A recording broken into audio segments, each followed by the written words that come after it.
نحمده ونصلي على رسوله الكريم اما بعد فاعوذ بالله من الشیطان الرجیم بسم اللہ الرحمن الرحیم۔ اللہ تعالیٰ نے قرآن مجید میں جو پہلا حکم نازل فرمایا اقرا باسمک الذی خلق، یعنی پڑھنے کا ذکر پہلے لفظ سے ہی شروع ہو۔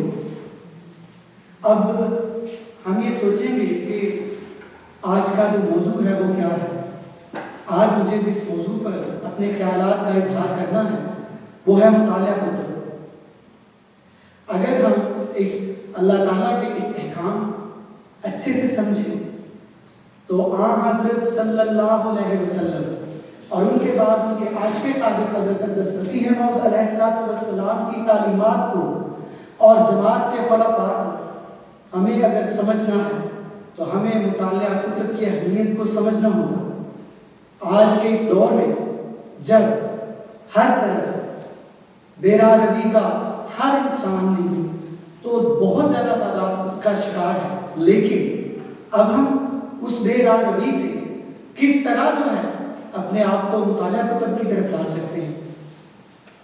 حضرت اقدس مسیح موعود علیہ السلام کی مطالعہ کتب کی اہمیت کے حوالے سے حضرت خلیفۃ المسیح رابع رحمہ اللہ تعالیٰ فرماتے ہیں کہ جس شخص نے 3 دفعہ حضرت اقدس مسیح موعود علیہ السلام کی کتب کا مطالعہ نہیں کیا وہ اپنے آپ کو عالم مت سمجھے۔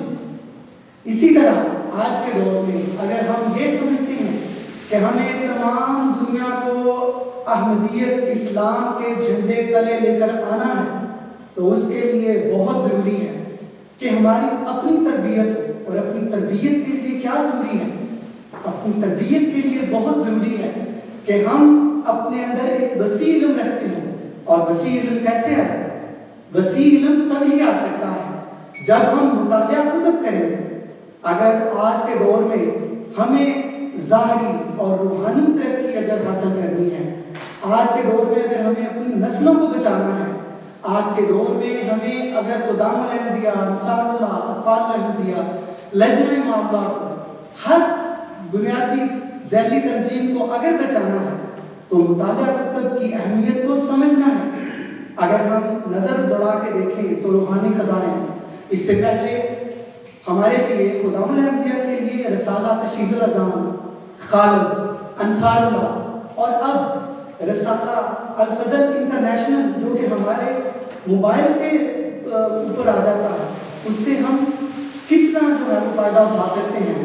اسی لیے حضرت اقدس مسیح موعود علیہ السلام فرماتے ہیں وہ خزانے جو ہزاروں سال سے مدفون تھے، وہ خزانے جو ہزاروں سال سے مدفون تھے، لو میں دیتا ہوں اگر ملے کوئی امیدوار۔ صاحب صدر